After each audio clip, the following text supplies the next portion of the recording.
नमस्कार मित्रांनो, माझ्या यूट्यूब चॅनलवर तुम्हा सर्वांचं पुन्हा एकदा स्वागत आहे। शिक्षक आणि शिक्षकेतर कर्मचाऱ्यांसाठी मोठी खुशखबर। शासनाने देयके अदा करण्यासाठी महत्त्वपूर्ण निर्णय घेतला आहे, ज्यामुळे जवळपास 2 वर्षांपासून थकीत असलेले मानधन मिळणार आहे।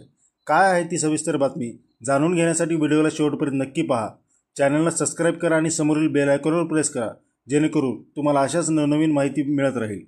शिक्षण विभागाचा मोठा निर्णय, थकीत मानधनासाठी निधी वितरित। शालेय शिक्षण क्रीडा आणि क्रीडा विभागाने 27 मार्च 2025 रोजी महत्त्वपूर्ण शासन निर्णय निर्गमित केला आहे।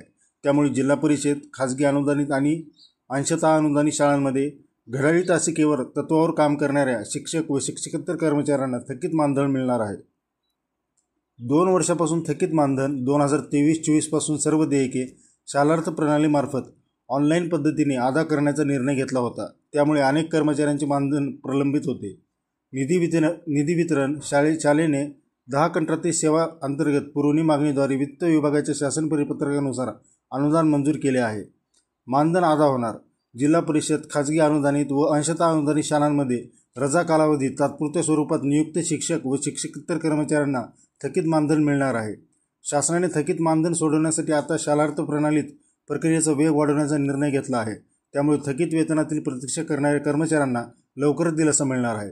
यासोबतच पुढील आर्थिक वर्षातही याच प्रकारचे प्रक्रियेद्वारे वेतन अदा करण्यात येणार आहे। मित्रांनो, हा शासन निर्णय शिक्षकांसाठी एक मोठा दिलासा आहे। तुम्हाला ही माहिती उपयुक्त वाटली असेल तर व्हिडिओला लाईक करा, शेअर करा आणि चॅनलला सबस्क्राइब करा। धन्यवाद। जय महाराष्ट्र।